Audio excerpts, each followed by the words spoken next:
All right, Ryan, let's get into AEW. Here we go, everybody. Strap in, because we are about to talk about some AEW, and we've got some thoughts. Nathan's got some personal things to talk about.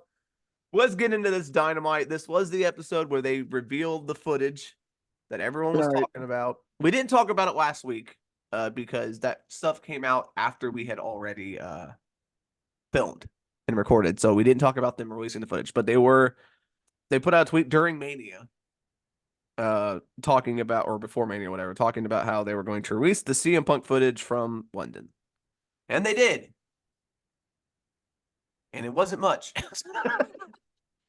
So, all right. You know, I try to give AEW the benefit of the doubt. Yeah. Okay. More than my co-host here. But I ain't gonna lie, Ryan. So I was already upset that they were gonna release this footage because I felt like it was stupid to release it. Yeah. Because it's in the past. It's fucking 6 months ago. You let it go. Yeah, I know CM Punk talked about it, but there's no need for retaliation. You learn that in fucking grade school. But so they release it. But the way they did it, Ryan. All right, this is a 2-hour show. Yeah. Okay. This segment and the whole first hour, there was one match. Yep. One match. Yep. And your one match is Adam Copeland. Yep. And Penta. So old WWE guy who's in his 40s. Okay. That was their first match. Yeah. You have the other matches on this show, Ryan. Old WWE guy, Chris Jericho. Yep. Okay. And one of the other only matches that you had was Samoa Joe versus old WWE guy, Dustin Rhodes. And it didn't even really happen either. And all these guys are in their 40s and 50s. Yep. Now, you have over 100 people, 100 male wrestlers, and probably 50 women wrestlers on this roster. And this is all you show on Dynamite. This is what you have on Dynamite. Now, I'm okay if you want to air some grievances and maybe make this a short segment and still have all your other talent on the show showcasing what they can do. But to make this the focus of the show, do this just screamed WCW 2000, the way everything was laid out. Yeah. And Tony Khan, I hope somebody shows this podcast to you and you listen to this, because I tried to give you some constructive criticism on one of the AEW posts on Facebook, and I didn't cuss. I didn't tear down your company, and you guys blocked my comment, wouldn't even let it post up. And Tony Khan, you're a wrestling fan. You say you're a wrestling fan. I believe that you were a wrestling fan. And if you were a true wrestling fan, you have seen the bad of pro wrestling. You've seen when WWE didn't have competition, how bad it got. You saw all the stupid stuff that TNA did. You saw how bad WCW got towards the end. You know all of these things. Mm-hmm. Why in the hell are you letting your company turn into that when you've already know what that's like? You know what people want to see because you're a wrestling fan just like us. Yeah. So why not, do things for the better? And if you realize that you can't do it, just admit it and let some people take over that can. Swallow your pride. But you can, yes, because good God, this is the worst episode of Dynamite they've ever had. This was very hard to sit through. So much just backstage footage and segments, and the matches were not good at all. Like, This was the most WCW episode of AEW I've ever seen. Um, let's get into. I don't even know like who thought any of this was good to put on TV, especially the footage. So let's get to the footage. They released it. They had the Young Bucks talk about it. They They talked. attempted to make So, it a storyline. so essentially, the storyline that they are playing is that they lost to FTR in England because they had to deal with this situation. That they're being EVPs, that they had to, their mind was diverted because they had this other guy who's not even in the fucking company anymore. Let's remind everybody that he works for the competition. We're and then they showed the footage, and essentially it went exactly how CM Punk described it happening. There was a few things that Not may have exactly. happened that he did Yeah, forgot about or whatever. He did shove Perry. yeah, But I don't know what they thought was gonna happen out of this. Like, it didn't make them look good. It didn't make AEW look good. It made CM Punk look like, okay, well, he told the truth. What was the intention? What did they think was gonna happen when they released the footage? Everyone's gonna be like, oh my God, yeah, AEW. Like, I don't understand.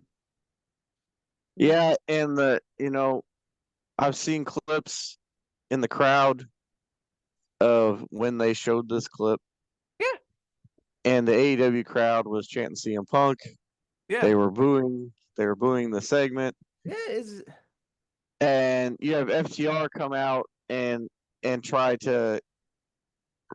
I don't even know, dude. They tried their best to make this storyline without naming CM Punk and without. It's just, dude. So, and then right after this, okay, you think that's bad, yeah. right?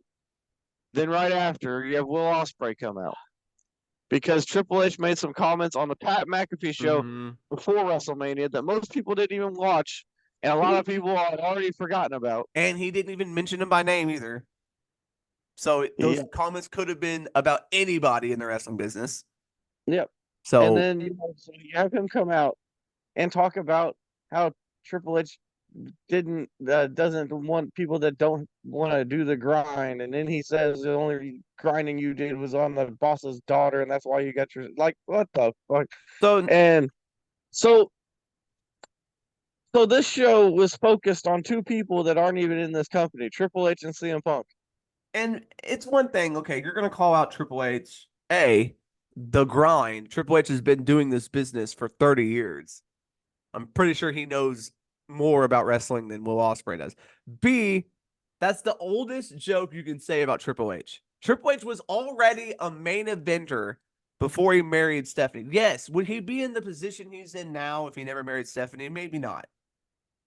Maybe he would have been. Triple H, Vince McMahon really liked Triple H anyway. So, but it's such a dumb thing to say, like in 2024. Like, it's such an old comment that no one cares about. So he married the boss's daughter. Who gives a shit? Like Yeah, this, and then Renee Young, poor Renee, had to sit there and do this interview when she is like best friends with Stephanie McMahon. Like her and Stephanie are really close, and she didn't leave WWE on bad terms. So it's like she's still close with them. And for her to have to do this interview and hear that, you could see the look of disappointment on her face. You could yeah, she see had her how head down the whole embarrassed time. she was to be there. And Tony Schiavone too, like he was like having WCW flashbacks. Like all the announcers were like, why are we doing this stupid shit? Like, why are we taking shots at a company that's selling out every arena they're selling out? They're making billions of dollars a year, and our company's struggling to sell out anything. Yeah, It makes and no sense. it's just petty, and and let's hope that this was it, and next God, week we just get move move on from on. this shit. Yeah. But yeah, it was bad. It was very bad. This There were whole no show was. there were no standout matches. Like there was nothing No. on the show that I even remember other than the bad stuff. Like I I, I don't know, man. Yeah, I don't Adam Copeland. When Adam Copeland's your best match, that's not good. yeah. Yeah, this was awful. Uh like I said, the segment did nothing. Airing that footage did nothing to help uh AEW, which I knew it wouldn't because I don't know why they would even attempt it. There was no point in releasing it. It didn't do anything. And then taking shots at Triple H was stupid. And you even had FTR come out and they talked about, oh, if it wasn't for the Young Bucks, I'd probably still be shaving his back, which was a shot at WWE too. Yeah. But can we not just can you not just focus on your own company? Why does everything they do have to be a shot at WWE? I don't understand it. Yeah, I don't either. You're punching up above your weight class. Like you're trying to take shots at somebody who doesn't even barely know you exist. And WWE will take shots too, but they do it in a way that's you don't really know if they're talking about AEW or not. Or they just mention something really quick. Like they don't not it's not every single week where there's something being mentioned about somebody who used to work there or hates WWE or whatever. It's just God. This is awful. Rampage was not Yeah. any better. Uh Yeah. Battle of the Belts wasn't any better. They had a Battle of the Belts and not a single AEW championship was on the line. So that's the state of Wow. that shit. God, You had just the give up on FTW that shit. champion, you had the FTW championship, the Ring of Honor Women's Championship, and then you had an AEW International Championship eliminator match. And that was it. Jesus. So you didn't even have a granted, yeah, hey, Athena was on AEW TV. Awesome. Hey, at least we got something. She was on AEW TV and but she defended against Red Velvet. Yeah, I like Red Velvet. She's all right. So that match was good, but that's it. Like you're gonna have an AEW Battle of the Belts, and you're not even gonna have an actual AEW Championship match. They have Collision this week. They did have Collision, so they had basically they had three shows this weekend. They had Rampage, Collision, and Battle of the Belts. Jesus. Collision had the House of Black took on Matt Sydal, Dante Martin, and on Action Andretti. One guess who won that one? Yeah. Katsura Shibata took on Lee Moriarty. Take one guess who won that one? Daniel Garcia versus Serpentico. I'll give you one guess who won that one. And then Tony Storm took on AZM in an AEW Women's World Championship Eliminator. Nathan, I'll give you one guess who won that one. Who the fuck is that? I have no idea who AZM is. Jesus Christ. Apparently, it was a good match. I didn't see it, but a lot of people were saying it was These a good force. It was announced that Young Bucks and FTR's ladder match at Dynasty will be a ladder match because, of course, it's going to be a ladder match. Let's hope FTR doesn't die. And then your main event of Collision was the Blackpool Combat Club versus the Don Callis family. This was a long match. A lot happened. And the Blackpool Combat Club won. Don Callis family's falling down the card here, right? Yeah. Moxley was not there because at the same time he was wrestling in Chicago at New Japan, whatever it was called, where he won the New Japan World Championship. Wait, what? Yes. John Moxley is the new New Japan Pro Wrestling World Champion. Oh my God. They had a show in Chicago and Windy City Riot. And yeah, he won the championship. So the only thing that's come out of this bullshit with CM Punk and the Young Bucks and all this shit is that Jack Perry, his merchandise is the highest selling thing on pro wrestling teams. Now, does that mean he's going to get a push? Probably not in AEW. Not in AEW. He's doing good in New Japan.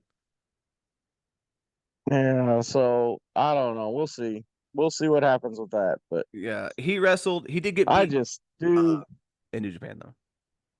Yeah. Yeah, I don't. apparently that show was okay. So John Moxley is the first man to ever hold the WWE, AEW, and New Japan World Championships. And he's going to be on Dynamite next week. So probably with the belt. So we'll have another belt So in there's going to be AEW. another champion from another company running around in AEW. New Japan AEW were supposed so news have come out.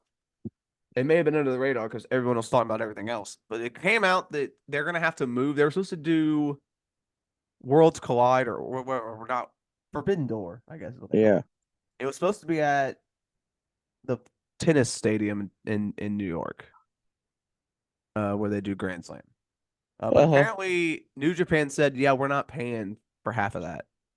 It's too expensive, I guess." And the New Japan's like, "Yeah, we're not paying half it." So they're gonna have to move it apparently, or just not do it or something. Because Well, New Japan hopefully, said we're not because paying New half of it. Japan's smart. New Japan's like, you haven't been selling tickets. Yeah, that's Why, why why, they were like, "Yeah, we're not funding half of this." and why have it at a big arena if you're not going to sell it out? Yeah, so they might be ended up moving it into somewhere else, or AEW is just gonna have to foot the bill altogether. Yeah, some other AEW news. Hook, his contract is up this year, so Yeah, at some point, and he said he's going to explore free agency. He basically said he's not coming back. I mean, he still could come. He could come back. He could explore free agency and then not like what he hears and go back. But Yeah, true. I would assume WWE would be very interested in him, considering he's young and they can see him and be like, okay, we can mold him and make him better than he is. We give him the right system, teach him how to cut a promo, teach him the right stuff. He could be a big star. Uh, I think in AEW, there's just no growth. Like, if you want to expand as a performer, you're not going to get that in AEW because they don't know how to teach that to you. I And think, I think if he comes to WWE and goes to NXT, he's going to be a part of the family. he could be. With, He could be like the enforcer of the family. yep, He's from New York. Yeah, it makes sense. But yeah, like because Brian Pillman, right? He went to NXT and he's now expanding his character. He's learned, and some wrestlers work in AEW because they've already been in the business. They know how to, you know what I mean? Some people, I think, need that structure of NXT and need to have someone teaching them stuff. yeah. And I think Hook would benefit a lot from going to NXT. He'd learn a lot more than what he's. I don't know if he's even learning anything at AEW. Like Yeah, and that's he's not a learning. shot. That's not He's even a learning. shot in AEW. They just don't have a training program there, so you can't really expand your Yeah, game in AEW. he's learning how to get buried with Jericho. Yeah, so it's like, yeah, he might be learning some stuff. Jericho might be teaching him some things, but he could learn so much more from NXT, how to cut a promo, how to actually get into your character, and he'd be a completely new character in AEW in NXT probably, which would expand his, his pro wrestling ability and expand his acting ability and all that. So I think he'd benefit a lot from going to NXT and sitting under the learning tree that's there, like Shawn Michaels and Chris and all the other people they got there. So yeah, I would assume WWE would be super interested in him. I mean, he's pretty good, but it's just his character right now sucks, and it's the silent assassin guy when you're 5'2" is not like he's not. Yeah, Taz made it work because Taz was built like a shit brick house, right? Like he looked menacing. Hook doesn't. He doesn't look menacing. And it doesn't work that he's this big undefeated, like big intimidating guy. Like it doesn't make sense to me because he's a skinny little thing, and it's like he needs a new character, and I think WWE could really bring that out in him yeah, I think so too. because they brought out the best in Lexus King. I mean, so Well, that's yet to be seen. he's you got to admit though he's cutting way better promos and stuff in NXT. Well, yes, but he hasn't got much to work with yet. Like Oh, we're yeah. he's done a little bit, but he's kind of and right now he's kind of falling back down. He's been kind of quiet, so we'll have to see. Like I said, after this draft, to see where Alexis King ends up. If he stays in NXT, you know, we have to see how he what kind of feuds he gets into and what he Yeah. can really sink his teeth into. Yeah.